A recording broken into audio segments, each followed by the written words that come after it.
नमस्कार मेरे प्रशिक्षुओं, मेरे थर्ड सेमेस्टर के प्रशिक्षुओं। नमस्कार, आदाब। आपका स्वागत है आपके अपने यूट्यूब चैनल ऑनलाइन शिक्षण पर।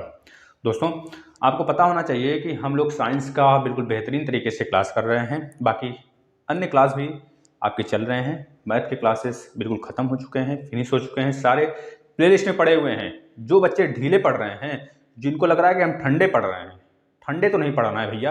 नहीं तो फिर जैसा देख रहे हैं ना हाल बना हुआ है सेकंड सेमेस्टर में रिजल्ट आने के बाद, वैसा हाल न बनने पाए। वैसा हाल बनेगा तो अपने भविष्य से खेलेंगे, इतना समझ लीजिए। और जो बच्चे सोचते हैं कि थोड़ा सा देखेंगे फिर बाद में देखेंगे, तो यह अभी गलती न किया करिए। आप तुरंत का तुरंत देखा करिए। आपके लिए सारे क्लासेस चलाए गए हैं। संस्कृत भी चल रहे हैं रोज शाम 6 बजे। मैथ का क्लास भी होता है, आपको पता है। मैथ के सारे क्लास फिनिश हो चुके हैं। इस बार संडे को जो टेस्ट हुआ है, जो बच्चा नहीं देखा है टेस्ट, पहले तो ये बता देना चाहते हैं आप लोग क्यों नहीं देख रहे हैं। अगर कोई प्रॉब्लम है तो बताइए, शेयर करिए। नहीं तो फिर जब रिजल्ट आएगा थर्ड सेमेस्टर का ना, पेपर देने के बाद, तो फिर चिल्लाए फिरेंगे आप लोग। हल्ला करना नहीं हमें। हल्ला करने से पहले अगर आप लोग को सारी चीज़ें प्रोवाइड की जा रही हैं तो आप लोग क्यों नहीं देख रहे हैं। बोल तो देते हैं, डिमांड तो कर देते हैं, उस डिमांड के अकॉर्डिंग हम चलते तो हैं। कभी 200 व्यूज आता है, कभी 300 व्यूज आता है। स्टार्ट करेंगे तो अच्छा खासा व्यूज आएगा, बच्चे देखेंगे 10-15 हज़ार जाएगा व्यूज। लेकिन उसके बाद 200, 300, 200, 300, मतलब कुछ पढ़ना लिखना तो है नहीं यार। क्या होता है दिन भर, क्या करते हैं? 3 ही क्लास 4 ही क्लास तो लगाया जाता है। आप तो चिल्ला चिल्ला के बोलते हैं सर सारे क्लासेस लगा दें, कंप्यूटर का भी लगा दें। कंप्यूटर का मात्र 3 दिन में खत्म करेंगे हम, जब स्टार्ट करेंगे तो मात्र 3 दिन में। तो आप लोग पढ़िए, आप लोग के भविष्य के लिए आपको डांटा डपटा जाता है। ठीक है, आपकी भविष्य की बहुत चिंता है। पता है जब रिजल्ट आया थी आपकी कितना ज़्यादा टेंशन में थे हम लोग। एक भी क्लासेस, सारे क्लासेस छोड़ को आपके सीधे आपका जितना भी अपडेट था उसके पीछे हम लोग पड़े थे। बच्चों को कोई भी नॉलेज हो, कोई भी गाइडलाइन हो, सबसे पहले बच्चों को देना है हमें, कि बच्चे परेशान ना हों। लेकिन आप लोग हैं कि भैया अपने धुन में रंगे पड़े हैं, है ना। शेयर करना नहीं है पहली बात है आप लोग को, और बस डिमांड करना है। एक हमारे अमरेंद्र सिंह हैं, उनके लिए धन्यवाद भैया, धन्यवाद आपके लिए। ठीक है, आप जो सोचते हैं वैसे सारे बच्चे सोचने लगे कम से कम, है ना। जो बच्चे हैं, कुछ बच्चे अच्छे हैं, हम ये नहीं कहते सारे बच्चे खराब हैं। कुछ बच्चे हैं जो वही तो देखते हैं डेली रेगुलर, वही 200-300 बच्चे देखते हैं, वही पास हो जाते हैं। और जो बाद में आते हैं देखते हैं, सोचने कि हम 4 दिन में 10 दिन में पहाड़ उखाड़ देंगे बड़ा। तो ऐसा कुछ नहीं करिए। आप लोग टीचर बनने वाले हैं ना, टीचर बनने वाले हैं, तो आप लोग को इतना तो होना चाहिए कॉमन सेंस ना बेटा, कि आप स्टार्टिंग से पढ़ाई करें। सारी क्लासेस आपको दी जा रही हैं जब चैनल पे, तो आप लोग पहली बार पढ़ क्यों नहीं रहे हैं? या फिर उन बच्चों की गलती है जो बच्चे शेयर नहीं करते हैं। शेयर करिए, पढ़ाई करिए, हमारा यही मानना है। देखिए जीवाणु आ गया, इसके बाद एक चैप्टर और आएगा, इस पे चौथा यूनिट भी खत्म हो जाएगा आपका। एक चैप्टर छोटा सा और आएगा, इसके बाद खत्म। बैक्टीरिया खत्म कर दिए, जीवाणु खत्म कर दिए। इसके बाद कवक और फंजाई, सॉरी कवक और आपका क्या आ जाएगा, एक और चैप्टर, एक प्रोटोजोआ का, यह दोनों आ जाएंगे एक वीडियो। बस खत्म आपका, खत्म सिलेबस। चौथा चैप्टर खत्म। फिर इसके बाद 5वां, 6वां, मतलब बहुत तेजी से हम भागने स्टार्ट कर देंगे बेटा। फिर उसके बाद उधर पीडीएफ वगैरह तैयार हो रहा है, बिल्कुल आप चिंता ना करें। जैसे एग्जाम की घोषणा होगी ना, उसके कई दिन पहले से हम लोग बिल्कुल धमाल मचाने वाले हैं। और जो बच्चे रिवीजन नहीं कर रहे हैं उनके आग्रह करते हैं, भैया आप लोग रिवीजन करिए, महाराज आप लोग रिवीजन करिए। ठीक है, विनती है हमारी कि आप लोग शेयर किया करिए पहले वीडियो। हर स्टेटस पे आपका होना चाहिए। स्टेटस पर वही पिक नहीं होनी चाहिए जो आप चाहते हो, अपनी पिक लगा देते हो। मतलब पढ़ाई से रिलेटेड भी कुछ चीज़ें की जाती हैं। हम आपके लिए जब फ्री क्लासेस प्रोवाइड कर रहे हैं तो आप लोग की दायित्व बनता है कि आप लोग करें। देखिए गुस्सा हमको इस वजह से लगा है, थोड़ा सा 1 मिनट हम आपका ले रहे हैं, इसके लिए माफ़ी दीजिएगा। क्योंकि हमको एक दोस्त का मैसेज आया था, सर सारे क्लासेस स्टार्ट करिए, सर आपका प्लेलिस्ट नहीं मिल रहा। हम कहें कैसे नहीं मिल रहा यार प्लेलिस्ट में? एक तो बोल रहा है भैया मैथ का क्लास आप कराए ही नहीं है, बिल्कुल देख रहे हैं सारे बच्चे शेयर कर रहे हैं और उनको मैथ के क्लासे नहीं मिल रहा है महोदय को। तो आप लोग ऐसा ना करें, आप लोग के पास सारे ऑप्शन हैं, सब कुछ सिलेबस पढ़ा दिया गया है, मैथ का खत्म कर दिया गया है। संस्कृत का 10 दिन मुश्किल से लगेगा, खत्म हो जाएगा 10 दिन मुश्किल से, मात्र 10 दिन, 10-12 दिन। झोंक दीजिए अपने आप को जितना झोंकना चाहते हैं। फिर उसके बाद रिवीजन पे धड़ाधड़ रिवीजन। मैथ का रिवीजन हो रहा है ना, 2 घंटे का क्लास चलता है हर संडे को, उसको दीजिए। दो टेस्ट हो गए हर संडे को। जब से मैथ खत्म हुआ तब से 2 संडे खत्म हुआ, दोनों संडे को मैराथन क्लास 2-2 घंटे का लगा है। कौन कौन देखा है पहले बताइए तो, देखिए अगर नहीं देखें तो। चलिए हम स्टार्ट करते हैं आगे, क्योंकि उन बच्चों का यहाँ पे घाटा हो रहा है जो बच्चे देख रहे हैं रेगुलर। मुझे पता है ना, जो बच्चे रेगुलर नहीं देखते, 2 दिन के लिए आते हैं, 3 दिन के बाद किसी और पे देखते हैं। तो ऐसा ना करें, आप चाहे जहाँ देखें अपना कंटिन्यूटी दें बस। वैसे तो हम जो यहाँ पे पढ़ा रहे हैं ना, आपके टेट लेवल तक का पढ़ा रहे हैं। आप पढ़िए उस चीज़ को, हर जगह आपका प्रॉफिट करेगा, चाहे जिस फील्ड में आप जाएँ। ठीक है ना, इस कदर पढ़ा रहे हैं, कोई टॉपिक उठा रहे हैं उसका निचोड़ पूरा दे रहे हैं आपको हम। चलिए जीवाणु स्टार्ट करते हैं आज हम। बैक्टीरिया, बेटा बैक्टीरिया देखिए। बैक्टीरिया स्टार्ट करने से पहले हम पॉइंट टू पॉइंट आपको बताएंगे, पॉइंट टू पॉइंट आपको नोट करना है। अगर कोई प्रशिक्षु बुरा माना हो तो उसके लिए सॉरी बेटा, आप लोग के भविष्य के लिए बोली जाती है जो भी बातें बोली जाती है ना, सॉरी माफ़ करिएगा। आइंदा कोशिश करेंगे कि ना बोलें, है ना, क्योंकि आपसे छोटे हैं हम, ठीक है ना। चलिए आगे स्टार्ट करते हैं। देखिए जो जीवाणु बेटा, जीवाणुओं के बारे में हम लोग घनघोर नॉलेज लेंगे। पहली बात है हर एक चीज़ लेंगे। पहले तो ये कहाँ से आते हैं, इनका क्या रूप होता है, इनकी जो स्थान क्या होता है, ये कितने होते हैं, क्या हर जगह विद्यमान होते हैं या यूनिसेलुलर होते हैं, सब सेलुलर होते हैं, क्या होते हैं यह, इनके अंदर क्लोरोफिल्स पाया जाता है, क्लोरोफिलस बैक्टीरिया पाया जाता है, क्या होता है, इनके खोजकर्ता कितने लोग हैं, इनके बैक्टीरियो रिलेटेड जनक कौन है बेटा, मतलब कि जीवाणुओं का वर्गीकरण कितने प्रकार का होता है, इनका स्ट्रक्चर आपके सामने बनाएंगे। ठीक है, हम ऐसा नहीं करते हैं कि भैया बना के लेकर आए फिर आपको बताएं, नहीं, आपके सामने बनाएंगे, आप देखेंगे, भले चाहे जैसे बनाएं, जिस रूप में बनाएंगे। बस हमें यह थोड़ा सा हमारे अंदर एक क्वालिटी बेटा कि आपको जो दिया जाए सामने दिया जाए, कहीं चोरी छुपे से न दिया जाए, बस बात खत्म। जितना हमारे पास ज्ञान होता है पूरा आपको दे देते हैं। चलिए स्टार्ट करते हैं। पहला टॉपिक लिखिएगा जीवाणु में। जीवाणु जो होते हैं बेटा, मतलब जो आपके बैक्टीरिया होते हैं, बैक्टीरिया जो होते हैं एक कोष के होते हैं, मतलब क्या होते हैं, यूनिसेलुलर जीव होते हैं। कैसे होते हैं, पहला टॉपिक लिखिएगा, यूनिसेलुलर जीव होते हैं, यूनिसेलुलर जीव होते हैं बेटा। यह बैक्टीरिया लिख लीजिए। यह हरित लवक रहित यानी कि नॉन क्लोरोफिलस, एक मिनट बेटा, नॉन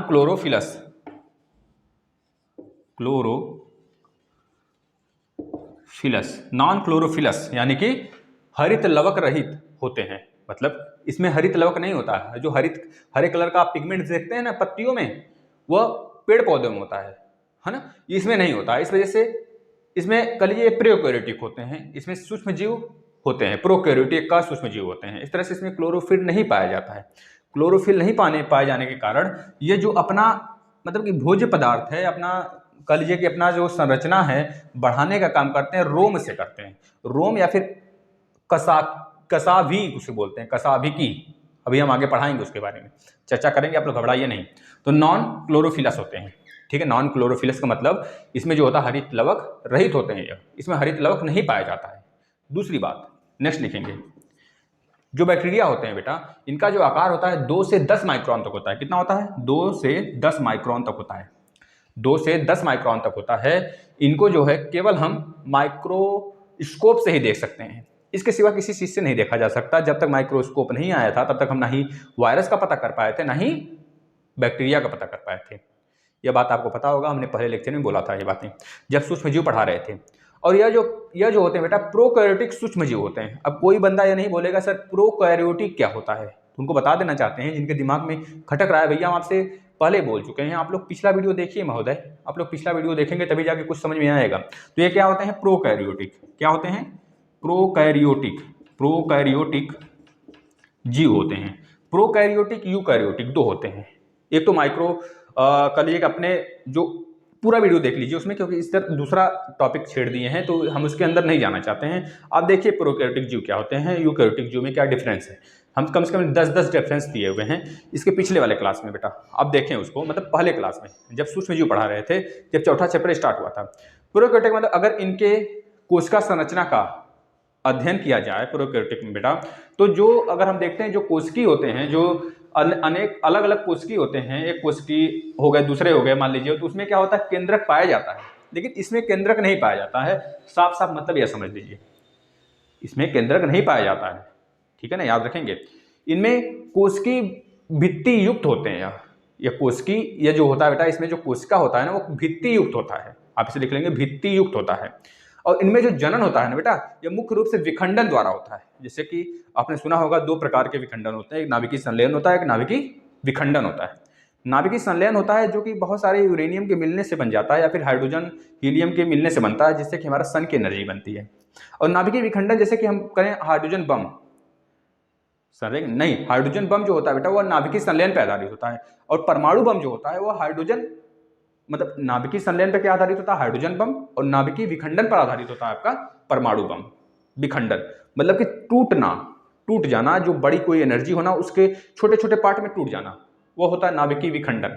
नाभिकीय संलयन मतलब छोटे छोटे रूप में रहना, मिलकर एक बड़ा एनर्जी का रूप दे देना, उसी तरह होता है आपका यह जनन होता है, इसका जो होता है बेटा वो विखंडन प्रोसेस पे आधारित होता है, मतलब टूटता है। वो किस प्रकार से टूटता है, ऐसे यहाँ पे एक रहेगा तो एक से दो बनेगा, फिर तीन बनेगा, चार बनेगा, फिर इस तरह बढ़ता चला जाएगा। जैसे आपने आपने अगर ज्योग्राफी पढ़ा होगा तो ज्योग्राफी में जो आपने लक्षद्वीप वाला इलाका पढ़ा होगा, लक्षद्वीप जो है, जो द्वीप वगैरह हैं, वो प्रवाल भित्ति से बने हैं। प्रवाल भित्तियां भी इसी तरह होते हैं, एक के ऊपर एक के ऊपर एक के ऊपर जीते चले जाते हैं। इनका जो कह लीजिए बाबा दादा थे, मान लीजिए प्रवाल भित्ति एक जीव होते हैं जो कि पानी में रहते हैं बेटा, है ना, अपने आप को खा के जीवित रहते हैं। इस तरह बनाते बनाते बनाते बनाते बहुत बड़ा रूप बना देते हैं, तो वही बन जाता है हमारा क्या, समझ रहे हैं, वही बन जाता है हमारा बेटा आइलैंड बन गया, या फिर कह लीजिए कि कोई द्वीप बन गया, उन्हीं से बनता है, प्रल द्वीपों से बनता है कुछ, और नहीं तो कुछ पहाड़ों से बनता है। इसी तरह यह भी होते हैं बेटा, विखंडन करते रहते हैं, अपने आप को प्रजनन में लाते रहते हैं, विखंडन करके बढ़ाते रहते हैं, अपनी संख्या बढ़ाते रहते हैं। तो याद रखेंगे जो इनका जनन होता है वो विखंडन प्रोसेस पे आधारित होता है। यहाँ तक तो बात क्लियर है, तो आगे चलते हैं। इनकी जो प्राप्ति स्थान है पृथ्वी पर कहाँ कहाँ से पाए जाते हैं उसकी बातें कर लेते हैं। ज़्यादा कुछ हमें नहीं पढ़ना, इसमें बहुत आराम आराम से पढ़ना है, और वही सारी चीज़ें पढ़नी है जो हमें बार बार पूछी जाती है एग्जाम में, अनेकों एग्जाम में पूछा जाता है, एक एग्जाम में नहीं, अनेकों एग्जाम में पूछा जाता है। प्राप्ति स्थान मतलब कि इनका जो पृथ्वी पर कहाँ मिलते हैं, पहले तो ये जान लें ये कहाँ नहीं है, यह सोच लीजिए। अगर यह सोच लिया आप ये कहाँ नहीं है तो अपने आप पता चल जाए कहाँ है। यह हर जगह है, आपके हाथ में भी है, आप जो खाना खाते हैं बेटा वहाँ भी है बैक्टीरिया। बैक्टीरिया सूक्ष्म जीव होते हैं, ये हर जगह विद्यमान होते हैं। जैसे भगवान हैं, हम लोग बोलते हैं कि नहीं दिखाई देते हैं, लेकिन ये तो देख सकते हैं, ये बैक्टीरिया को हम देख सकते हैं, सूक्ष्म जीव है, सूक्ष्मदर्शी से देख सकते हैं, लेकिन भगवान को तो नहीं देख सकते। लोग बोलते हैं जैसे भगवान है वैसे सूक्ष्म जीव है, तो बस यही मान लीजिए कि हम लोग नहीं देख सकते जब दोनों लोग को, तो दोनों एक तरह से भगवान है, सूक्ष्म जीव भी भगवान है और भगवान भी भगवान ही है, क्योंकि दोनों के बिना काम नहीं चलने वाला है पृथ्वी पर। जब तक सूक्ष्म जीव है तब तक हम जिंदा हैं, इतना मान लीजिए। मतलब बैक्टीरिया जब तक है, बैक्टीरिया ऐसा नहीं है कि वो खतरा, मतलब हमारे लिए खतरे की घंटी ही हो। वायरस कोरोना आया ना, तो ऐसा थोड़े है कि वो सूक्ष्म जीव है तो हमारे लिए खतरे की घंटी एक बन गया ना। बहुत सारे ऐसे जो सूक्ष्म जीव है बेटा हमारे लिए बहुत ज़्यादा फायदा करते हैं। अभी हम आगे बताएंगे आपको, जो आपके फूड्स आप खाते हैं, जैसे दही हो गया, दूध हो गया, जो आप फल फूल खाते हैं उसमें बैक्टीरिया होते हैं। अगर बैक्टीरिया नहीं होंगे ना तो वो बनेगा ही नहीं, समझ रहे, वो नहीं बनेगा। माइक्रो ऑर्गेनिज्म से ही सारी चीज़ें बनती हैं, समझ में आ रहा है ना। ये चीज़ आप याद रखेंगे। अब इसके बाद जैसे हम बता दें आपको ये कहाँ कहाँ पाए जाते हैं। जैसे पृथ्वी पर मिट्टी में, जो पृथ्वी पर मिट्टी पाए जाते हैं, मिट्टियों में होते हैं अम्लीय गर्म जल धाराएं। आप सोचते हो गर्म जल में भी ये होते हैं, सोच लीजिए, आप उंगली नहीं डाल सकते उसमें, लेकिन उस वक्त गर्म जल में भी होते हैं, गर्म जल धाराएं में होते हैं बेटा, नाभिकीय पदार्थों में होते हैं। जो जल होते हैं, चाहे ठंडे जल हो चाहे आपके उबाल के रखे रहो जल, सब में होते हैं बैक्टीरिया। भूपर्पटी जैसे सियोल होता है, हमारा जो अर्थ है बेटा 3 लेयर में बटा हुआ है, सियोल, सीमा, निफे। सियोल मतलब कि सिलिकॉन और एल्युमिनियम भूपर्पटी पाया जाता है। उसका जो दूसरा आता है मेंटल वाला, पहले कोर होता है फिर मेंटल, एक मिनट क्या बोल रहे हैं बेटा हम, पहले कोर होता है फिर मेंटल होता है, फिर लास्ट में एक क्या होता है आपका क्रोड मेंटल कोर, हाँ क्रोड मेंटल कोर होता है। तो क्रोड वाला जो ऊपर होता है भूपर्पटी होता है, उसमें सियोल पाया जाता है। सियोल में सिलिकॉन और एल्युमिनियम की अधिकता होती है, वहाँ पे सबसे ज्यादा माइक्रो ऑर्गेनिजम्स पाए जाते हैं, है ना। और जो खुले स्थान होता है वहाँ पे सबसे ज्यादा माइक्रो ऑर्गेनिजम्स पाए जाएंगे, आपके बैक्टीरिया सबसे ज्यादा पाए जाते हैं। ये बातें आप गांठ बन के लिख लीजिए। दूसरी बात, जब ये मेंटल में आते हैं, दूसरा नीचे आते हैं, तो वहाँ पे पाया जाता है सीमा। सीमा का मतलब समझ रहे हैं, लड़की का नाम नहीं है सीमा। सिलिकॉन और मैग्नीशियम बेटा, सिलिकॉन और मैग्नीशियम की अधिकता होती है हमारे मेंटल में, मेंटल वाले लेयर में। इसका जब हम और नीचे बढ़ते हैं, जहाँ पे आज तक कोई पहुँचा ही नहीं है, ना ही पहुँचने की कोशिश करेगा कोई, क्योंकि उसकी जो आकृति है ना वो बिल्कुल सन जैसे, ज्वाला जैसे जलने वाली आकृति है। वहाँ तक पहुँचने से पहले आदमी स्वाहा हो जाएगा, समझ रहे कि नहीं। तो निफे मतलब कि निकिल और आयरन। आयरन का ठोस बिल्कुल सॉलिड पार्ट है हमारा, जो अंदर का क्रस्ट है, सॉरी कोर है। क्रस्ट सबसे ऊपर हुआ, क्रस्ट मेंटल कोर। तो क्रस्ट में सियोल हो गया, फिर सीमा हो गया, फिर निफे हो गया। निफे से हमारा पूरा अंदर का अर्थ बना है सॉलिड। आप कभी काल के देखते होंगे कटा छटा, है ना। तो यह चीज रहे कि हमारे सबसे अर्थ पे हर जगह भूपर्पटी पे हो गया। यहाँ तक कि बेटा यह कार्बनिक पदार्थों में, कार्बनिक पदार्थ मतलब समझते हैं ऐसे पदार्थ जो जल जाए, जिनका अंत निश्चित हो। अब बताइए अर्थ पे कोई ऐसा चीज है जिसका अंत निश्चित न हो। कोई भी चीज ले लीजिए, चाहे वो कितना कठोर हो, चाहे वो कितना ठोस ही क्यों ना हो, चाहे वो कितना रुपया पैसा वाला क्यों ना हो। भैया अभी एलोन मस्क कहीं गए हैं घूमने, पता नहीं कितना बिलियन देकर गए हैं केवल एक दिन के लिए, एक दिन क्या कुछ घंटे के लिए गए हैं अंतरिक्ष में घूमने। हम बताएंगे कभी एलोन मस्क कौन है, आप जानते होंगे, वो अमेरिका के काफ़ी ज़्यादा बड़े उद्योगपति हैं, है ना। तो वो गए हैं घूमने, वो इतने बड़े हैं, क्या उनका अंत नहीं है? सबका अंत है, हर एक लोग का अंत है, चाहे वो लोहा हो, चाहे वो किसी भी मेटल का बना हो, जो जिसका अंत है वो कार्बनिक पदार्थ है। जो जलता है, जो जलकर राखी बनता है, उसके अंदर कार्बनिक पदार्थ है। तो ऐसा कोई भी कार्बनिक पदार्थ नहीं है जहाँ पे आपके जीवाणु न पाए जाते हो, बैक्टीरिया। पौधों में, जंतुओं के शरीर में, हर जगह बेटा, हर जगह, हाथ पांव पैर, कितनों आप साफ सफाई रख लें, अगर जो इफेक्टिव होंगे, मतलब जो आपको कमजोर बनाने वाले बैक्टीरिया होंगे, वह नहीं तो आपको स्वच्छ रखने वाले बैक्टीरिया जरूर पाए जाएंगे। आपके खाना में जो आप खाते हैं, जो फूड्स लेते हैं, अपना जो डाइट लेते हैं बेटा, उसमें भी होते हैं बैक्टीरिया। उसी डाइट जो आप डाइट अपना सेट करते हो ना, सुबह उठेंगे तो यह डाइट करेंगे, वह डाइट करेंगे, फिर चना खाएंगे, फिर गुड़ खाएंगे भैया, फिर उसके बाद कुछ टाइम बाद हम शुद्ध भोजन करेंगे, रोटी 4-5 10 20 तो खाएंगे, मतलब ये सब करते हैं। वैसे लड़कियां ज़्यादा खाना खाती हैं, है ना, खाती हैं लड़कियां ना, बताइएगा भैया कौन लड़की है जो 20 रोटी खाती है ना, हमें मिलना उससे। ठीक है, चलिए अब देखिए, लड़के बहुत कह लीजिए कि बहुत ही सज्जन होते हैं, हमें पता है लड़के बहुत सज्जन होते हैं, और लड़कियां ही थोड़ा सा खाना वाना बहुत ज़्यादा खाती हैं। तो इस चीज़ को मानिए आप, हर जगह विद्यमान होते हैं आपके बेटा जीवाणु, बैक्टीरिया, है ना, बैक्टीरिया हर जगह। देख, ढीले ना पड़िए आप लोग, ठंडा नहीं पड़ना है बिल्कुल। एक बार हर हर महादेव का नारा लगाइए और ढीले नहीं पड़ना है, जो पढ़ा रहे हैं उसको लिखते चलिए आप। अब इसके बाद साधारणतः अगर हम बात करें, ये कहाँ पे अगर बात करें, इसमें अगर इतने दूर में बात कर लें बेटा, यहाँ पे बात कर लें कितने हैं, एक छोटी सी एक चुटकी मिट्टी ले लेते हैं, मिट्टी। अब वहां से बोले आपको बताइए इसमें कितना है, तो हम बोलेंगे बेटा आप 1 ग्राम मिट्टी ले जाइए किसी भी सुनार के दुकान पे, या फिर किसी भी ऐसे दुकान पे जो जहाँ पे इलेक्ट्रिक काटा हो, उस पर तौले तो उसकी 1 ग्राम होना चाहिए। 1 ग्राम ले लीजिए, अब उसे लैब में ले जाइए, लैब में ले जाइए बेटा, लैब में ले जाके आप देखेंगे कि उसके 1 ग्राम मिट्टी में लगभग 4 करोड़ बैक्टीरिया होंगे, 4 करोड़ जीवाणु होंगे बेटा, उसके एक चुटकी में, माने 1 ग्राम में। 1 मिलीलीटर वाटर की बात करें, 1 मिलीलीटर केवल आप वाटर ले लीजिए, मतलब 1 मिलीलीटर का मतलब समझ रहे हैं, 1 लीटर में 1000 मिलीलीटर होता है। तो 1 मिलीलीटर की बात कर रहे हैं, 1000 मिलीलीटर की बात नहीं कर रहे हैं हम केवल 1 मिलीलीटर की बात कर रहे हैं, हम 1 लीटर की बात नहीं कर रहे हैं, हम केवल 1 मिलीलीटर की बात कर रहे हैं। उसमें अगर आप देखेंगे तो 10 लाख जीवाणु होंगे। 10 लाख जीवाणु का मतलब 10 लाख बैक्टीरिया बेटा।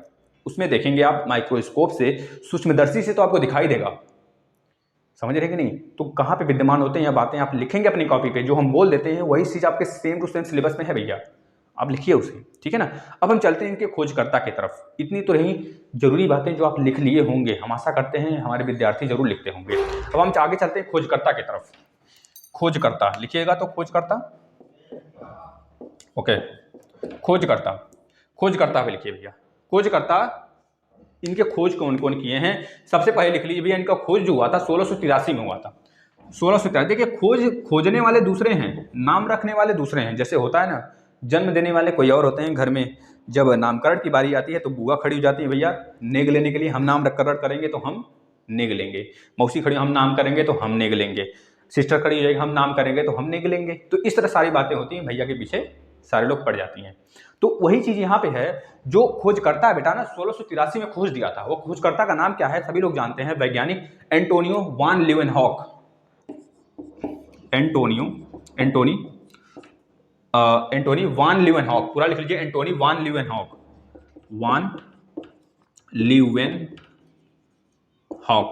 यही है भैया, इनका नाम आप लिख लीजिए। देखिए राइटिंग थोड़ा हमारा अच्छा नहीं है, गोबर गणेश है, लेकिन आप इसे अच्छे से लिख लीजिए बस, ठीक है ना। लिख लीजिए, नाम तो सुन रहे हैं अब, बस भली बात नाम सुनिए। लीवेनहॉक क्या है, यह हॉलैंड के रहते हैं बेटा, हॉलैंड के ये खोजकर्ता होते हैं, साइंटिस्ट होते हैं, जो कि 1683 में एंटोनियो वान लीवेनहॉक ने सबसे पहले बैक्टीरिया की खोज की थी। लेकिन बैक्टीरिया का नाम नहीं दिए थे, सिर्फ ये खोजे थे बेटा।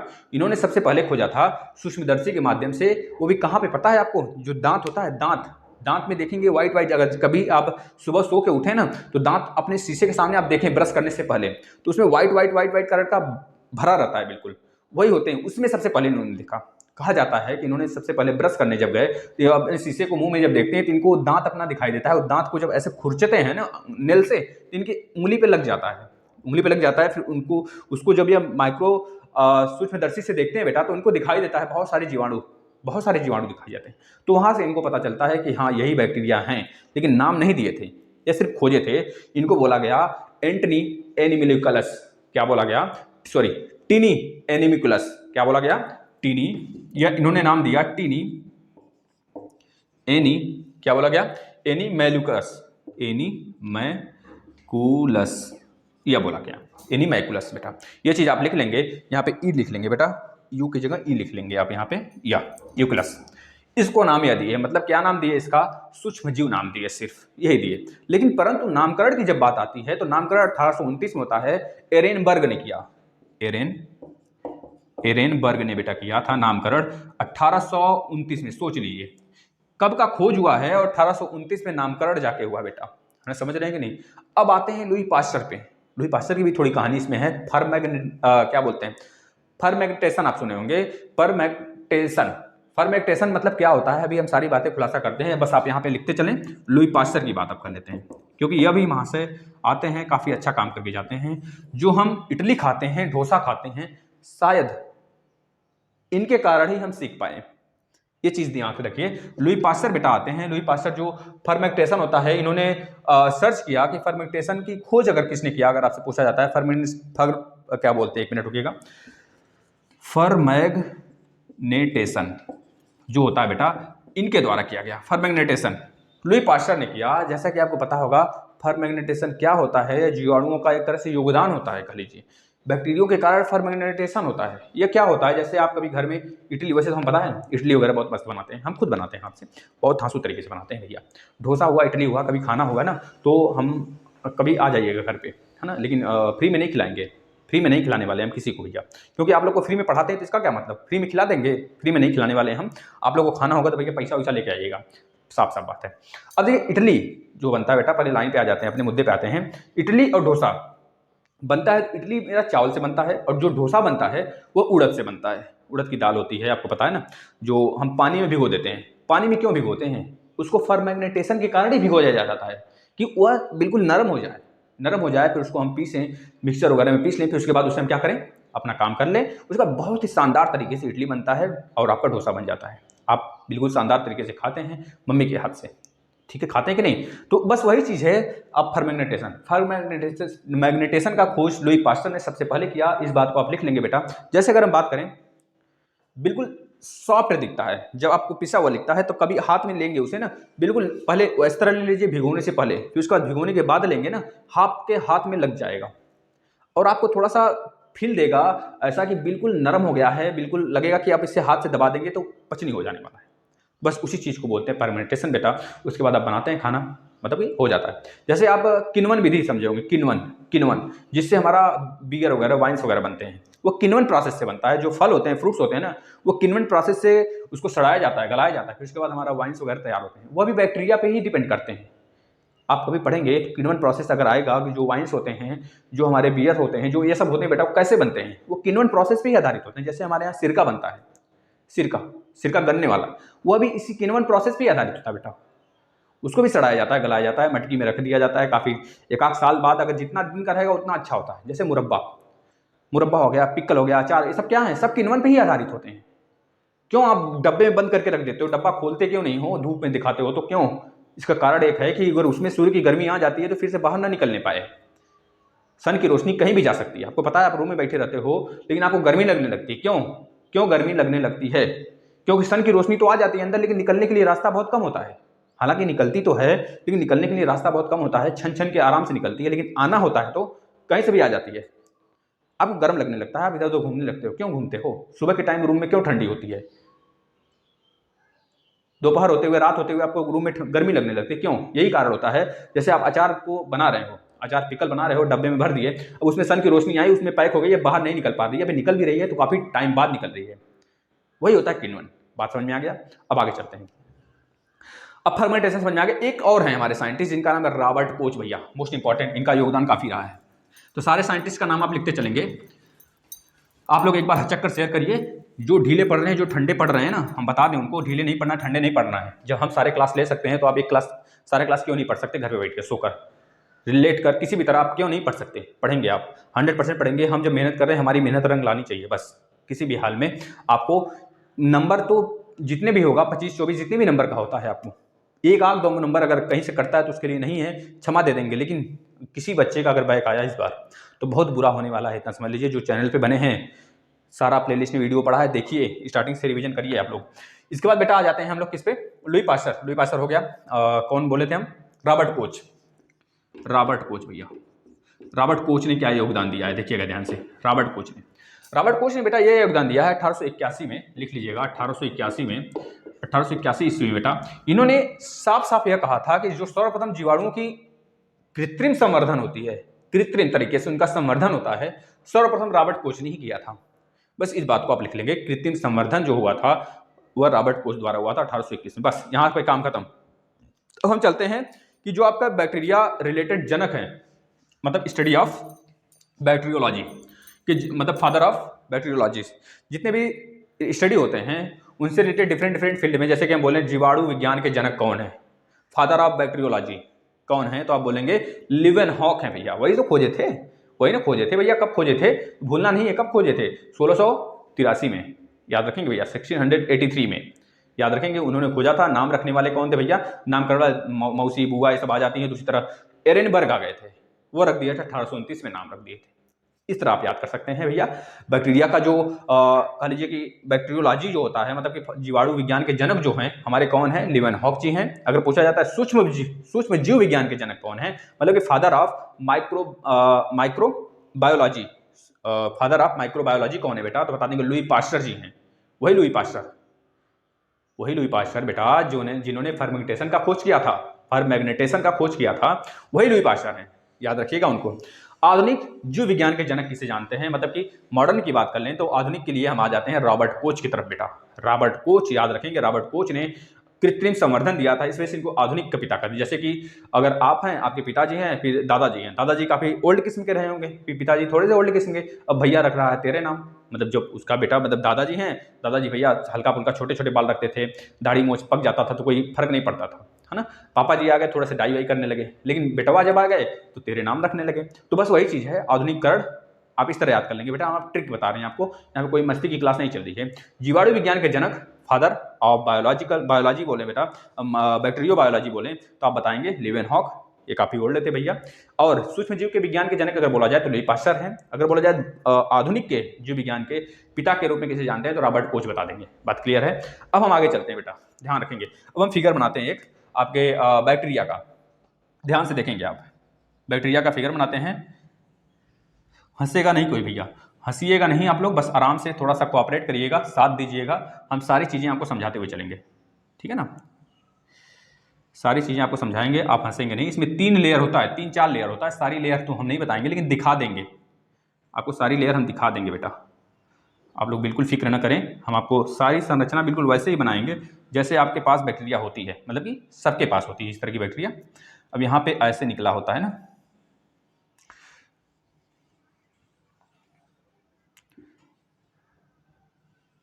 ऐसे होता है काफ़ी ज़्यादा करके ना, यहाँ पे इस तरह होता है, यहाँ पे ऐसे इधर पूरा निकला होता है ऐसे, ठीक है ना। और यहाँ पे अंदर जो होता है बेटा स्ट्रिंग होता है। एक मिनट रुकिएगा, स्ट्रिंग नहीं हमें बता रहे हैं, इस तरह होते हैं। बनाइए सभी लोग, फिगर बना लीजिए, फिगर बनाइए आप लोग। और यहाँ पे स्ट्रिंग होते हैं। ब्लैक ले लें क्या? चलिए ब्लैक ले लेते हैं। यहाँ पे इस टाइप से बना होता है काफ़ी, इसे हम बोलते हैं, अभी इसका नाम बताएंगे। इसे बोलते हैं बेटा पिल बोलते हैं, इसे रोम बोला जाता है, रोम। इसी से तो लोग अपना फूड बनाते हैं, अपना प्रजनन करते हैं इसी से, इसे पिल बोला जाता है, पिल। सबका नाम लिखवाएंगे अभी, आप घबराइए नहीं, पहले फिगर बना लीजिए आप लोग। और यहाँ से इसका पूंछ होता है, टेल जिसे बोलते हैं बेटा,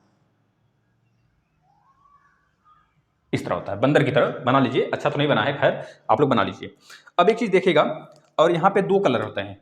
एक होता है येलो कलर का, ये येलो कलर होता है बेटा, येलो कलर का होता है, ये चीज़ येलो कलर है। वैसे तो हमारे पास ब्लू है, येलो तो है, आता नहीं है शायद, स्याही ढूंढेंगे, अपने के लिए मिल जाएगा तो लेके चले आएंगे। यहाँ पे देखिए, अब यहाँ पे होता है जो यह होता है बेटा बिल्कुल ग्रीन होता है, ग्रीन कलर का होता है अंदर वाला पोर्शन। इस तरह यह फिगर हो गया। अब इसे बनाइए, अब इसका नाम देखिए, लिखते हैं।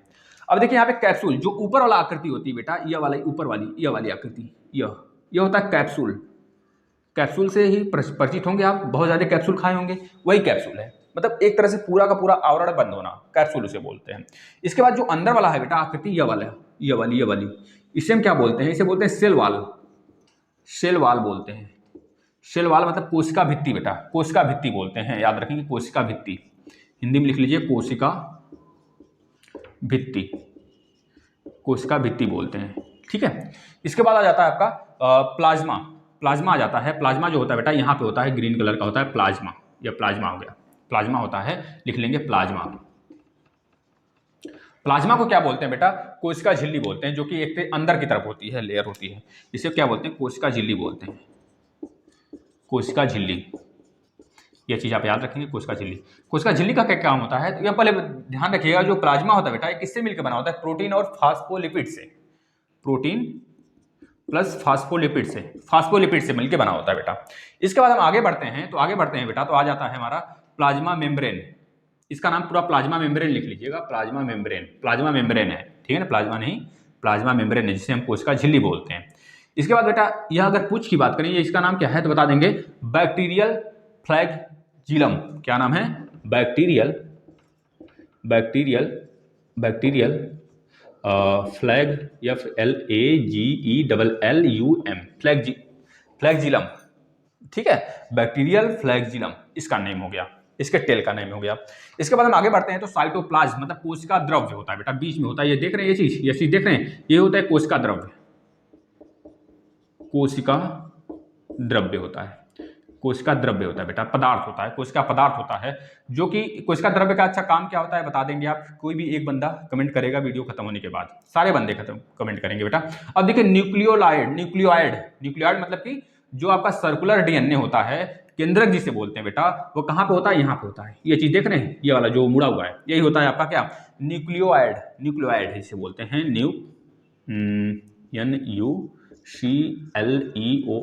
न्यूक्लियोइड मतलब किसे बोला जाता है? Circular DNA. ये सर्कुलर होता है ना, इसमें सर्कुलर डीएनए बोलते हैं इसे। इसी को केंद्रक बोला जाता है।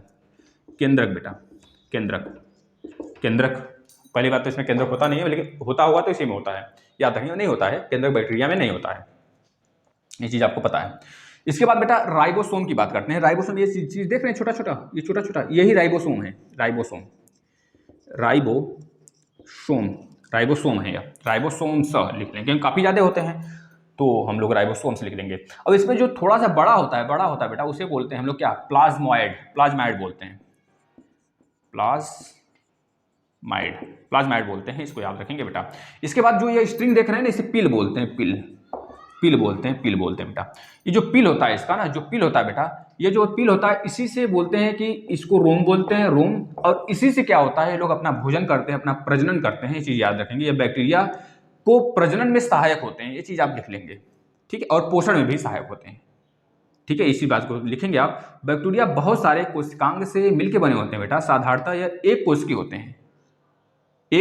हैं, जो कि इसमें अनुपस्थित क्या क्या होता है। जैसे बात करें, माइटोकॉन्ड्रिया हो गया, एंडोप्लाज्मी रेटिकुलम हो गया। अगर बात करें कुछ अन्य विकसित जो कोशिका गढ़ होते हैं बेटा, वो भी इसमें अनुपस्थित होते हैं, ये चीज आप लिख लेंगे, हमने आपको लिखाया है। ये चित्र आप बना लीजिए, और सबके बारे में हमने समझा दिया क्या क्या चीजें हैं, क्योंकि कैप्सूल का काम बता दिया, सेल वॉल का काम बता दिया, प्लाज्मा का काम मतलब प्लाज्मा मेम्ब्रेन का काम बता दिया। प्लाज्मा मेम्ब्रेन जो है प्रोटीन और फास्फोलिपिड से मिलकर बना होता है। ये बैक्टीरियल होता है बेटा, बैक्टीरियल फ्लैजिलम होता है यह। और इसके बाद ये पूंछ है इसका। इसके बाद ये आपका कोशिका द्रव्य होता है, जिसे हम कोशिका पदार्थ के रूप में बोलते हैं, ठीक है ना? यहाँ आपका जो होता है डीएनए होता है, मतलब कि न्यूक्लियोइड होता है, केंद्रक याद रखेंगे। जो यहाँ पे छोटा छोटा पदार्थ निकला है, इसे बोलते हैं राइबोसोम्स बोलते हैं बेटा। राइबोसोम, रिपो नहीं, यहाँ पे हमको दिख रहा है, ये राइबोसोम्स होते हैं। इसके बाद जो यहाँ पे होता है, जो बड़े होते हैं थोड़ा सी आकृति में, इसे बोलते हैं प्लाज्माइड बोलते हैं। और जो यह होता है, इसे बोलते हैं स्ट्रिंग। आपने देखा होगा कोरोना काल में, जो कोरोना था अभी हाल में, यहाँ पे पता चला वैक्सीन आ रहा है, तब तक आपके इंग्लैंड में नया स्ट्रिंग आ गया। तो बस यही चीज उसका चेंज हो जाता है, ना, तो उसका जो कार्य होता है, कार्य प्रणाली सारा चेंज हो जाता है, डिफरेंट तरीके से काम करता है। एक तरह से वो पकड़ में नहीं आता जल्दी, क्योंकि वायरस रूप बदलने वाला होता है, इस वजह से पकड़ में नहीं आता। लेकिन जीवाणु जो है बेटा, जो इसका स्ट्रिंग है, यही हमको फायदा करता है, और इसी से ये लोग अपना जनन करते हैं, पोषण करते हैं, अपना खाना बनाते हैं इसी से, ठीक है ना? ये चीज आपको पता होना चाहिए। चलिए, बना लिए होंगे, हम इसको इरेज करते हैं। इरेज क्या करते हैं? रहने देते हैं बेटा। इरेज करेंगे तभी तो आगे बताएंगे, क्योंकि आगे आपको बताना है जीवाणुओं का वर्गीकरण। अब देखिए, जीवाणुओं का वर्गीकरण क्या होता है। जीवाणुओं के 4 प्रकार, मतलब जीवाणु 4 प्रकार के वर्गीकरण में होते हैं, 4 प्रकार होते हैं जीवाणुओं का वर्गीकरण बेटा, वर्गीकरण। अब देखिए 4 प्रकार के होते हैं, हम सबका नाम बताते हुए चलें, आप लिखते चलेंगे। पहला होता है दंडाणु, इंग्लिश में बताएंगे, हिंदी में दोनों बताएंगे। दंडाणु मतलब बैसिलाई, क्या बोलते हैं इसे? बैसिलाई बेटा, इंग्लिश में बैसिलाई बोलते हैं, बैसिलाई याद रखेंगे, बैसिलाई बोलते हैं। इनका काम क्या होता है बेटा, ये दंड जैसे होते हैं, दंड दंड आकृति के होते हैं। जैसे अगर बात करें दिखने में कैसे होते हैं तो बोलेंगे दंड जैसे होते हैं। इसका एग्जाम्पल बताइए सर, तो बोलेंगे बताएंगे बैसिलस एंट्रिकोको, क्या बोलेंगे, सॉरी एंथ्रियोसिस, बैसिलस एंथ्रियोसिस, लिख लीजिए आप, बैसिलस बैसिलस एंथ्रियोसिस, एंथ्रोसिस लिख लीजिए। इसको देख लीजिएगा, इंग्लिश में लिखिएगा आप लोग, ठीक है। अब दूसरा, जो दूसरा टाइप है बेटा, दूसरा जो प्रकार है उसको हम क्या बोलते हैं, तो बोलेंगे आप उसको बोलेंगे गोलाड़ू, हिंदी में बोलेंगे गोलाड़ू, गोलाड़ू बोलते हैं हिंदी में, ठीक है। इसे इंग्लिश में क्या बोला जाता है सर बताइए, तो बोलेंगे कोकोई, कोकोई, क्या बोलते हैं, कोकाई, कोकाई बोलते हैं, मतलब कि COCCI, कोकाई बोलते हैं बेटा। अब इसकी जो आकृति होती है बिंदु की आकृति होती है, इसे बोलते हैं माइक्रो कोकाई। फॉर एग्जाम्पल में लिख लेंगे माइक्रो, माइक्रो कोकाई, कोकाई बेटा, ये बिंदु की आकृति होते हैं, ऐसे स्पॉट होते हैं, स्पॉट स्पॉट में होते हैं, ऐसे इस प्रकार के झुंड में होते हैं, इसे बोला जाता है कोकाई। तीसरा नंबर पे देखा जाए गोलाड़ू बेटा, यहाँ पे लिख लीजिएगा गोलाड़ू है, या गोलाड़ू है, ठीक है ना, गोलाड़ू। लिखने में अगर दिक्कत हो जाती है ना, बोलते तो सही है, लिख लिया करिए। नेक्स्ट देखिए सर्पिलाड़ू, नेक्स्ट लिखिएगा सर्पिलाड़ू, सर्पिलाड़ू बेटा, सर्पिलाड़ू। ये कैसे होते हैं सर्पिलाड़ू, मतलब कि बोलेंगे ये होते हैं स्पिरिलाई, इसका इंग्लिश नेम होता है स्पिरिलाई, स्पिरिलाई बेटा, स्पिरिलाई होता है। स्पिरिलाई मतलब कि ये बेटा लहरदार होते हैं, जैसे कि अगर इनकी आकृति अगर बना दें हम ना, तो ऐसे होंगे, ऐसे होंगे, ऐसे होंगे, उड़ते हुए लहरदार आकृति में होंगे, लहरदार आकृति में होंगे। ये जो बैक्टीरिया का साइज है लहरदार होता है, ये चीज लिख लेंगे। इसका एक एग्जांपल लिख लीजिए, स्पाइरिलम सर्सिस्प्रेम, स्पाइरिलम लिख लीजिए, स्पाइरिलम, स्पाइरिलम सर्सी, इसको लिख लीजिए सर्सी। अब जो चौथा टाइप है बेटा, चौथा टाइप में मोस्ट इंपॉर्टेंट है कॉमा, कॉमा, कॉमा को इंग्लिश में क्या बोलते हैं बेटा, COMMO, COMMA, कॉमा। कॉमा मतलब समझते हैं जो हम लोग लगाते हैं ऐसे ना, कॉमा की आकृति ऐसे बनाते हैं ना, ये थोड़ा सा बड़ा होता है बस, मतलब कि उतना बड़ा नहीं होता है, हम लोग इसे देख नहीं सकते हैं बिना माइक्रो, मतलब कि बिना हम लोग सूक्ष्मदर्शी से इसे देख नहीं सकते बेटा, माइक्रोस्कोप के बिना, ठीक है, याद रखेंगे ये चीज, माइक्रोस्कोप के बिना इसे नहीं देखा जा सकता, बहुत छोटे होते हैं। जैसे कॉमा लगाते हैं हम लोग, ऐसे करते हैं, ऐसे घुमा देते हैं, ऐसे करते हैं, ऐसे घुमाते हैं, बस उसी आकृति का होता है। जैसे कि विब्रियोकोमा, एक एग्जाम्पल लिख लेंगे, विब्रियोकोमा, सबका एग्जाम्पल लिखते चलें, विब्रियोकोमा, विब्रियोकोमा बेटा, यही होता है इसका एग्जाम्पल। और यहाँ से बहुत सारे क्वेश्चन पूछे गए हैं बेटा। जीवाणु के वर्गीकरण 4 प्रकार के होते हैं, दंडाणु, गोलाणु, सर्पिलाणु, इसके बाद कॉमा, याद रखेंगे। सारे के एग्जाम्पल बता दिए, सारे के टाइप बता दिए, सारे के फिगर बना दिए आपको, इसको नोट कर लेंगे आप। इसके बाद चलते हैं कुछ महत्वपूर्ण बातों की तरफ, महत्वपूर्ण। इसके बाद हम चलेंगे कुछ आपको डिजीज बताएंगे, उसके बैक्टीरिया के नाम बता देंगे आपको, बस कहानी खत्म हो जाएगा।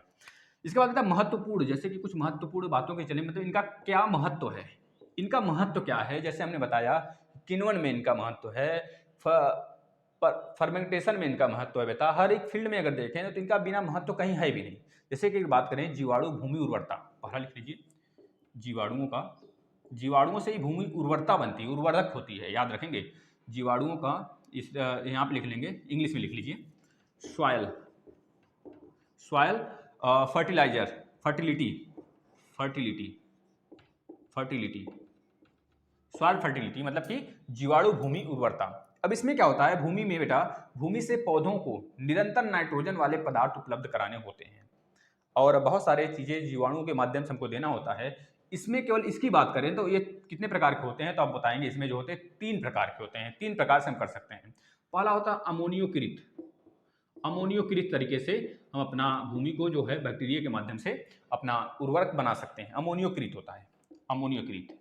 और जो दूसरा होता है बेटा, दूसरों को क्या बोलते हैं, नाइट्रोजनी स्थिरीकरण, नाइट्रोजनी, नाइट्रोजनी स्थिरीकरण, स्थिरीकरण, स्थिरीकरण लिख लेंगे पूरा। इसमें क्या होता है, ल्यूगिमिनोसी होता है, ल्यूगिमिनेसी कुल के पौधे होते हैं, ल्यूगिमिनेसी कुल के पौधों में मटर के पौधे आ जाते हैं, आपके चना के पौधे आ जाते हैं। ऐसे पौधे होते हैं जिनके जड़ों में ग्रंथियां मिलती हैं हमें, जिनके जड़ में ग्रंथियां मिलती हैं, सारे के सारे पौधे ल्यूगिमिनेसी कुल के पौधे आते हैं। सारे के सारे ल्यूगिमिनेसी कुल के जो पौधे होते हैं, चना मटर, वह सब आ जाते हैं नाइट्रोजनीकरण, नाइट्रोजनी स्थिरीकरण में आ जाते हैं। इसको माध्यम से उन्हें आहार मिलता है, अपना एक तरह से जीवित रह सकते हैं। फिर उसके बाद हम लोग को मतलब खाते हैं उन लोग को हम, और अपना जीवन यापन करते हैं। जो तीसरी चीज है, तीसरी चीज लिख लेंगे बेटा, तीसरा जो है नाइट्रीफाइंग, नाइट्रीफाइंग, पहला हो गया अमोनियोकृत, नाइट्रोजनीकृत, नाइट्रोजनी स्थिरीकरण, इसके बाद नाइट्रोफाइंग जीवाणु, ये दोनों में अंतर है। नाइट्रोफाइंग जीवाणु बेटा, नाइट्रोफाइंग जीवाणु, यह भी एक तरफ से है, यह सब इसके अंतर्गत आ गया, सॉइल फर्टिलिटी के अंतर्गत। इसमें भी दो प्रकार के होते हैं। नाइट्रोफाइंग जीवाणु में होता है अमोनिया को नाइट्रेट में बदलते हैं सीधे, जैसे जो अमोनिया है NH3 है बेटा, उसे NO2 में बदलते हैं, फिर उसके बाद हम जीवाणु के माध्यम से उसको परिवर्तित करते हैं।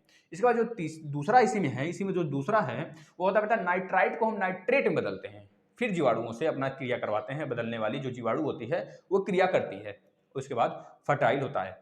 अब जो दूसरा है, पहला हो गया यह, दूसरा लिखेंगे खाद्य श्रृंखला। खाद्य श्रृंखला, जो आप खाना खाते हैं ना, जैसे कि कोई भी जीव जंतु है कैसे खाना खाता है, श्रृंखला, श्रृंखला बेटा, खाद्य श्रृंखला, चैन, फूड चैन जो होता है, वो आप पढ़े होंगे फूड चैन कैसे होता है, सबसे नीचे से लेकर सबसे ऊपर तक। जो सबसे ऊपर होता है उसको सबसे कम एनर्जी मिलती है, जो सन की रोशनी होती है, हरे पौधों को सबसे ज़्यादा रोशनी मिलती है, उसको खाने वाले भेड़ बकरियां जो होते हैं थोड़ा सा काफ़ी ज़्यादा एनर्जी लेते हैं, फिर उसको जो मांसाहारी होते हैं उनको खाते हैं तो उससे थोड़ा सा कम एनर्जी जाता है। इस तरह संख्या में एनर्जी कम होता चला जाता है और संख्याएं भी कम होती चली जाती हैं जानवरों का, यह होता है फूड चैन। इसके बाद जीवाणुओं का उद्योग में उपयोग क्या है, जीवाणुओं का बेटा, जीवाणुओं का उद्योग में भी तो उपयोग है इनका। जैसे बात करें आपका कि डेयरी उद्योग में आप यूज करते हैं, जैसे दही बनाने में, पनीर बनाने में, ये सब तो डेयरी उद्योग में आ गए ना। तो इस तरह इनका उद्योगों में भी यूज है।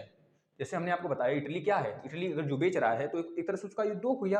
वो इडली कैसे बनाएगा बेटा, इडली बनाएगा ना वो किसी प्रकार से, जैसे कि लुई पास्चर जी ने बताया था फर्मेंटेशन से, तो बनाएगा ना, तो भी एक तरह से उद्योग हुआ। तो जीवाणु का यूज हुआ कि नहीं हुआ, यूज हुआ ना। उसी तरह यहाँ पे है डेयरी उद्योग। जीवाणुओं के उद्योग की बात करें, जीवाणु के उद्योग में बहुत सारे उद्योग आ जाते हैं जो कि अपना दिनचर्या लोग चलाते हैं, कह लीजिए अपना खान पीन, बहुत अच्छे पैसे लोग कमाते हैं बेटा, है ना। हमारे यहाँ एक लोग हैं इडली बेचते हैं हमारे, जब हम जहाँ पे रहते हैं बनारस में, तो वहाँ पे काफ़ी लोग इडली बेचते थे और काफ़ी ज़्यादा पैसे खड़ा कर लेते थे। हम उनसे पूछते थे तो बताते थे दिन में 2-3 हज़ार रुपये खड़ा कर लेते हैं। दिन में क्या 2-3 घंटे बस ठेला लगाते थे, 3-4 हज़ार रुपये खड़ा करते थे, है ना। इस तरह की बातें हैं, ऐसी बात नहीं है। तो इस तरह उन्होंने बनाते थे तो हमको बताते थे उन लोग से, बल्कि बहुत सारी चीज़ें हम सीखे हैं बेटा, है ना। हर चीज़ सीखने को मिलती है अपने वातावरण से ही। अब देखिए जो चौथी चीज़ है बेटा, मोस्ट इंपॉर्टेंट है, जो आप हमेशा यूज करते हो, दवा खाते हैं, मम्मी खाते हैं, पापा खाते हैं, घर में कोई ना कोई खाता होगा, तो औषधियों में भी इनका यूज होता है। औषधियाँ कोई विदेशी थोड़े हैं, वो भी तो पेड़ पौधों से मिलती हैं, तो बिना बैक्टीरिया के तो बनेंगे नहीं। तो इस तरह औषधियों में भी यूज करते हैं। अनेक यूज और हैं, लेकिन इतने इंपॉर्टेंट है, आप इन्हें लिख लेंगे। इसके बाद हम आ जाते हैं कुछ डिजीज की तरफ। अब ये मत कहिएगा सर इरेज कर दिए, भाई काफ़ी टाइम से लिख के हम छोड़े थे, आपने लिखा, अगर नहीं लिखा थोड़ा सा पॉज करके या फिर थोड़ा बैक हो जाइए, फिर देख लीजिए। इसके बाद बेटा हम आ जाते हैं जीवाणु, मतलब कि बात करें बटर मिल्क। बटर मिल्क में किस प्रकार के जीवाणु होती है, बटर मिल्क में उसका नाम बताइए जीवाणु का, तो बोलेंगे बटर मिल्क में जो जीवाणु होता है बेटा उसका नाम है लैक्टोबैसिलस। एक और होता है लैक्टोबैसिलस बल्गेरिकस। लैक्टोबैसिलस लिखिएगा, उसके आगे लिखिएगा बल्गेरिकस। क्या लिखेंगे, बल्गेरिकस बेटा, बल्गेरिकस, लैक्टोबैसिलस बल्गेरिकस, फिर लैक्टोबैसिलस क्लोरिकस। दो चीज है, क्लोरिकस बेटा, दो हैं, बल्गेरिकस, क्लोरिकस। आगे लैक्टोबैसिलस लगा देंगे, या दो हो जाएंगे बटर मिल्क के जीवाणु का नाम। जो कि उस एक चीज और है बेटा, इसमें लिख लेंगे स्ट्रेप्टोकोकस। यह भी एक तरह से बैक्टीरिया है, दूध को हेल्प करता है बेटा, मिल्क को, बटर मिल्क जो होते हैं उसको हेल्प करता है उसका संरक्षण करने में। कर लीजिए योगर्ट होता है, योगर्ट भी एक पदार्थ है बेटा। इसमें जो जीवाणु होते हैं उसका नाम क्या है, तो लिख लेंगे इसमें क्लोरिकस होता है और स्ट्रेप्टोकोकस होता है, ये दोनों भी इसमें आ जाते हैं, ठीक है, याद रखेंगे। इसके बाद दही यानी कि कर्ड की बात करें, तो दही की बात करें बेटा, तो दही में जैसे स्ट्रेप्टोकोकस हो गया, स्ट्रेप्टोकोकस क्रियोरिस हो गया, इसके बाद हो गया लैक्टोबैसिलस हो गया, लैक्टोबैसिलस क्रियोरिस हो गया। ये सारी चीजें लगभग जो बटर मिल्क में होता है वह दही में भी पाया जाता है, और पनीर में भी वही बैक्टीरिया पाए जाते हैं, लगभग थोड़ा सा अंतर होता है। इसमें एक अलग प्रकार का स्ट्रेन होता है जो कि जिसके आगे हम क्या लगा देते हैं, याद रखेंगे, दही के आगे लैक्टिस, स्ट्रेप्टोकोकस लैक्टिस लगा देते हैं, जिसके कारण ये खट्टा हो जाते हैं बेटा, खट्टे होते हैं, जो काफी अच्छे लगते हैं दही ना। अब पनीर जो होता है बेटा वो होता है स्ट्रेप्टोकोकस क्रीमोरिस या फिर लैक्टोबैसिलस, ये भी इसमें पाए जाते हैं। मतलब कि जो मिल्क में हुआ, बटर मिल्क में, वही दही में भी है, वही पनीर में भी है, सबका सब सेम है। अब इसके बाद लिखिएगा इन्फ्लुएंजा। अगर इन्फ्लुएंजा की बात करें, और इसमें एक और होता है इंटरफोरन। क्या होता है बेटा, इंटर इंटर इंटर करके होता है इंटरफेरॉन, इंटरफेरॉन, इंटरफेरॉन होता है, इंटरफेरॉन। इन दोनों में एक ही प्रकार के जीवाणु पाए जाते हैं जिसका नाम है, लिख लेंगे आप, रिकॉम्बिनेंट। क्या नाम है बेटा? रिकॉम्बिनेंट, रिकॉम्बिनेंट, रिकॉम्बिनेंट जीवाणु है जो कि इन्फ्लुएंजा और इंटरफेरॉन में पाया जाता है। एक और होता है DNA variation, DNA variation of E coli, लिख लेंगे डीएनए। ये हो गया रिकॉम्बिनेंट डीएनए, ये तो पहला हो गया। इसके बाद लिखिएगा variation of E coli, variation of E coli. बेटा ये भी एक तरह से बैक्टीरिया है जो कि इन्फ्लुएंजा और इंटरफेरॉन में पाया जाता है, लिख लेंगे आप दोनों का दोनों। अब इसके बाद कुछ ह्यूमन डिजीज की बात कर लेते हैं, जैसे हैजा हो गया, हैजा हो गया बेटा, डिप्थीरिया हो गया, यह सब जीवाणु से होने वाले हैं। हैजा, डिप्थीरिया, क्षय रोग यानी ट्यूबरक्लोसिस, यह सब आप लिखते चलेंगे। हम क्रम से बता रहे हैं क्योंकि पूछा जाएगा कौन सा जीवाणु से होने वाला डिजीज है, कौन सा वायरस होने वाला है, कौन सा कवक से होने वाला है, कौन सा फंगल से होने वाला है। लास्ट में जब वीडियो खत्म हो जाएगा आपका पूरा प्रोसेस, या चारों चैप्टर का जब लास्टवा क्लास होगा, कल वाला लास्ट हो जाएगा आपका, तो उसमें हम सारे का ट्रिक बता देंगे आप कैसे याद करेंगे।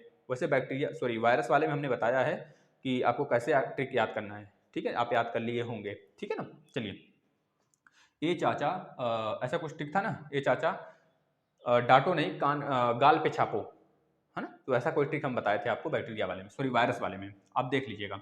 इसमें देखिए हैजा आ जाएगा बेटा, हैजा, एक मिनट, पेन क्यों नहीं चल रहा है, अगला सही डालना पड़ेगा।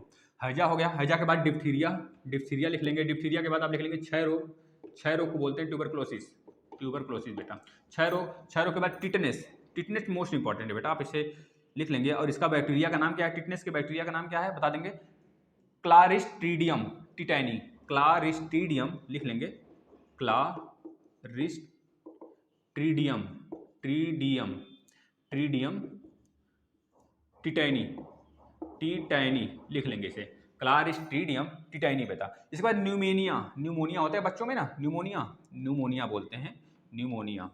तो न्यूमोनिया में बेटा कौन सा बैक्टीरिया होता है, आप बोलेंगे Streptococcus pneumoniae, Streptococcus pneumoniae, pneumoniae, आप इसे नोट कर लेंगे। इसके बाद बेटा न्यूमोनिया के बाद आ जाता है, न्यूमोनिया के बाद लिखेंगे गोनेरिया, गोनेरिया मोस्ट में जो दाने वगैरह निकलने लगते हैं, गोनेरिया, है ना, बोलते हैं लोग पाउडर लगाइए भैया, तो गोनेरिया ये भी बैक्टीरिया से होता है बेटा, गोनेरिया। बताएंगे नाइजीरिया गोइनिहर, नाम इसका नाइजीरिया गोइनिहर, इसके बैक्टीरिया का नाम क्या है, नाइजीरिया, नाइजीरिया एक कंट्री भी है, उस तरह याद कर लेंगे, नाइजीरिया, नाइजीरिया गोइनेहरी, गोइनेहरी लिख लीजिए, गोनेहरी, गोनेहरी बेटा यही इसका नाम है। गोनेरिया का जो बैक्टीरिया का नाम है नाइजीरिया गोनेहरी। इसके बाद आ जाता है टाइफाइड, टाइफाइड के जो बैक्टीरिया का नाम है बेटा लिख देंगे साल्मोनेला, साल्मोनेला, साल्मोनेला, साल्मोनेला है जो कि आपका टाइफाइड के बैक्टीरिया का नाम है, साल्मोनेला टाइफी, पूरा लिख लेंगे साल्मोनेला टाइफी, नाम है किसका बेटा बता देंगे आप, टाइफाइड के बैक्टीरिया का नाम है। इसके बाद आ जाता है बेटा कुष्ठ रोग, कुष्ठ रोग जो होता है बेटा मोस्ट इंपॉर्टेंट है, आप इसे नोट कर लेंगे, जो कि बहुत अनेक बार में देखने को मिलता है, छोटे छोटे बच्चों में देखने को मिल जाता है, जिनको पोषक आहार सही से नहीं मिलता उनको देखने को मिल जाता है ना। तो बोल देंगे लेप्री, लेप्री आपने सुना होगा ना, लेप्री करके है पूरा इसका नाम, देखिए नाम नहीं याद आ रहा है, लेप्री करके इसके बैक्टीरिया का नाम है कुष्ठ रोग के, तो वह चीज़ आप नोट कर लेंगे। और बाकी इतना मोस्ट इंपॉर्टेंट है आपके लिए, एक चीज़ जाते जाते आप हमें बता देंगे, आप कमेंट करेंगे सारे बच्चे, जीवाणुओं का भच्छी, जीवाणु भच्छी क्या होता है, जीवाणु भच्छी, जीवाणु भच्छी क्या होता है, क्या होता है, इसको कमेंट करेंगे आप लोग, जीवाणु भच्छी क्या होता है, ये आपके लिए आज का होमवर्क है, सारे बच्चों का कमेंट आना चाहिए।